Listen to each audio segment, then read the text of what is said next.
नमस्कार दोस्तों, स्वागत है आपका आज के हमारे इस वीडियो में। दोस्तों आज हम पढ़ने वाले हैं परागण के बारे में। जी हाँ दोस्तों, परागण के बारे में। और कक्षा 10 हो या 12 हो दोस्तों, ये दोनों के लिए बहुत ही ज़्यादा महत्वपूर्ण है। लेकिन कक्षा 10 के लिए ये इतना जानदार है कि बच्चों बार बार बोर्ड एग्जाम में ये आ रहा है और आपको इसे पढ़ना भी चाहिए। तो आज हम पढ़ेंगे परागण के बारे में। तो सबसे पहले हम जानते हैं परागण को भैया कहते क्या क्या है। तो भैया परागण, ध्यान से सुनिएगा, परागण परागण को क्या बोलते हैं दोस्तों? अंग्रेजी में हम बोलते हैं दोस्तों पॉलिनेशन। क्या बोलते हैं दोस्तों? पॉलिनेशन। याद रखिएगा, इसे हम पॉलिनेशन का नाम देते हैं। अब आखिर बात आता है दोस्तों कि ये परागण होता क्या है। सबसे बड़ा चीज कि परागण होता क्या है, तो मैं आपको बता दूं कि परागण पराग कणों का वर्तिका तक पहुंच जाना ही क्या कहलाता है दोस्तों? परागण कहलाता है। अब ये वर्तिका क्या होती है, इसके लिए पुष्प की संरचनाएं बहुत जरूरी है पढ़ना। दोस्तों पुष्प की संरचना अगर आपने नहीं पढ़ी है तो बहुत ही ज्यादा समस्या है। तो मैं आपको समझाने का प्रयास कर रहा हूं, समझने का आप प्रयास करिएगा बच्चों कि जब कोई फूल होता है तो उसमें सबसे पहला हिस्सा उसकी पंखुड़ियां होती हैं, जिसे हम दल कहते हैं। क्या कहते हैं बच्चा? दल कहते हैं। उसके बाद इसके पास जो अपने लेयर्स को, इस फूल को बचा रहे होते हैं, उन्हें बाह्य दल कहा जाता है। क्या बोला जाता है दोस्तों? बाह्य दल कहा जाता है। अगर यहीं पर बच्चों हम इस पंखुड़ी को हटाते हैं तो हमें ये इस गुड़हल का फूल, हम मान लेते हैं कि ये गुड़हल का फूल है, तो इसके अंदर हमें यहाँ पर अंडाशय देखने को मिल जाता है।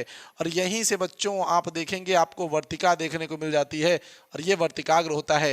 और यहीं पे पराग कोश आपको जो है देखने को मिल जाते हैं। ये आपको पराग कोश, ये जो दिख रहे हैं बच्चों, ये जो आपको दिख रहे हैं ये पराग कोश हैं। कौन है दोस्तों? ये पराग कोश हैं। ये आपका वर्तिकाग्र है। क्या है दोस्तों? वर्तिकाग्र है। मैं बता रहा हूं, ध्यान से सुनिएगा। होता क्या है दोस्तों कि यहीं से पराग कोश से पराग कण वर्तिकाग्र तक पहुंचते हैं बच्चों। इसी को क्या बोलते हैं बच्चों? परागण बोलते हैं। अब ये दो तरीके से हो सकता है, ये दो तरीके से हो सकता है। एक को हम क्या कहेंगे बच्चों? एक को हम कहते हैं दोस्तों, ध्यान से सुनिएगा, स्वपरागण। एक को हम कहते हैं दोस्तों स्वपरागण और दूसरे को हम कहेंगे पर परागण। ध्यान से सुनिएगा, पर परागण। एक को हम कहेंगे भैया स्वपरागण, एक को कहेंगे हम पर परागण। एक स्वपरागण, एक पर परागण। स्वपरागण को अंग्रेजी में हम कहेंगे भैया सेल्फ पॉलिनेशन। तो हम कहेंगे दोस्तों सेल्फ पॉलिनेशन। तो ये हो गया दोस्तों सेल्फ पॉलिनेशन। पर परागण को हम क्या कहेंगे दोस्तों? पर परागण को हम कहेंगे क्रॉस पॉलिनेशन। तो इसे हम बोलेंगे क्रॉस पॉलिनेशन। तो इस तरीके से हम नाम देते हैं भैया क्रॉस पॉलिनेशन। एक सेल्फ पॉलिनेशन, एक क्रॉस पॉलिनेशन।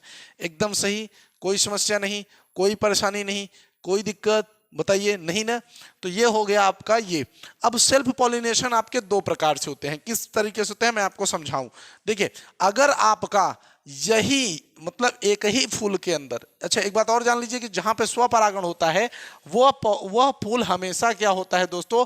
द्विलिंगी होता है, अक्सर द्विलिंगी होता है, याद रखिएगा। अच्छा, स्वपरागण करने के लिए सबसे बड़ी चीज है कि दोनों नर एवं जो मादा अंग है इसके, यानी पुंकेसर और जायांग, दोनों समकाल पक्वता पर होने चाहिए। यानी दोनों बराबरी पर ही जो है वृद्धि करे हुए होने चाहिए। अन्यथा अगर नर छोटा रह जाएगा, मादा बड़ी रह जाएगी, तो ये संभव नहीं हो पाएगा, परागण संभव नहीं हो पाएगा। अगर मान लेते हैं कोई दोनों में से बड़ा छोटा रह जाएगा, नहीं हो पाएगा, तो पर परागण हो जाएगा। बात है समझ में? इसलिए दोनों को भैया सेम जगह पर होना बहुत जरूरी चीज है। यहां पर अभी मैं आपको समझा रहा हूं, देखिएगा। अगर कोई एक ही फूल है, मात्र एक फूल है, एक ही फूल है, और उसी के परागकण उसकी वर्तिका पर पहुंच जाते हैं, तो इस तरीके को दोस्तों कहा जाता है स्वयुग्मन। इसे क्या कहा जाता है?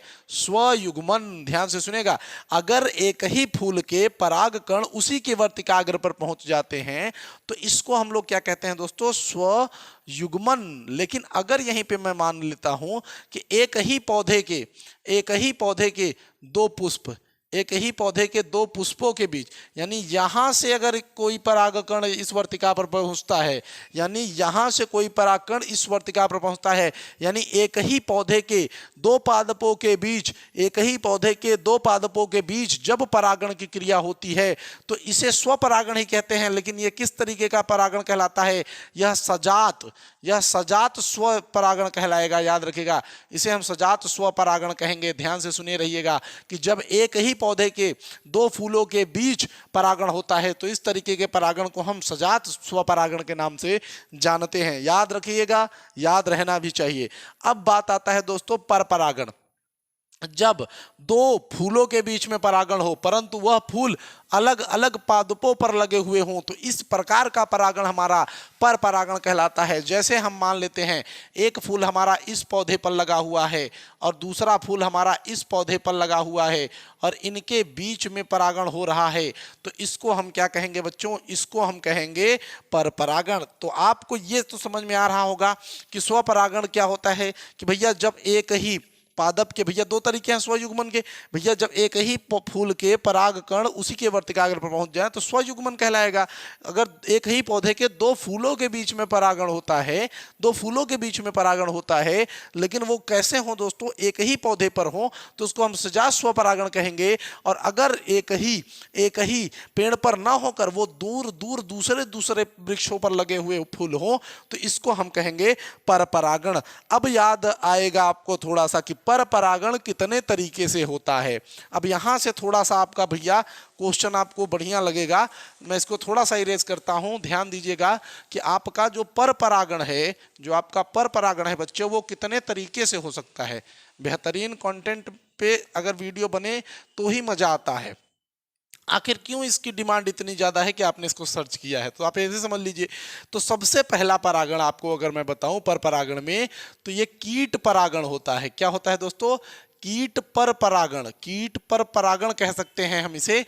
तो जब कीटों के द्वारा कीट आते हैं मकरंद के चक्कर में, भौरे आते हैं मकरंद के चक्कर में, तो ये क्या होता है दोस्तों? परपरागण होता है।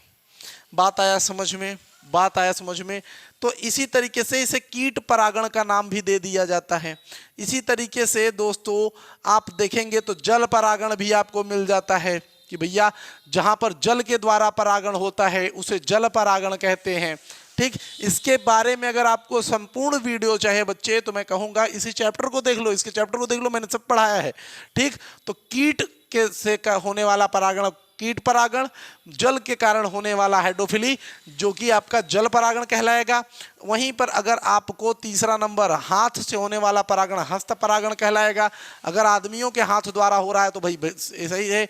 इसके साथ साथ आपको गज परागण यानी हाथियों के कारण भी परागण देखने को मिलता है, मधुमक्खियों के कारण परागण देखने को मिलता है। साथ ही साथ आपको एक और देखने को मिलता है वायु परागण। क्या मिलता है भैया? वायु परागण, यानी वायु से उड़कर परागकण जब कहीं पर पहुंच जाते हैं तो इसे क्या बोलते हैं दोस्तों? वायु परागण बोलते हैं।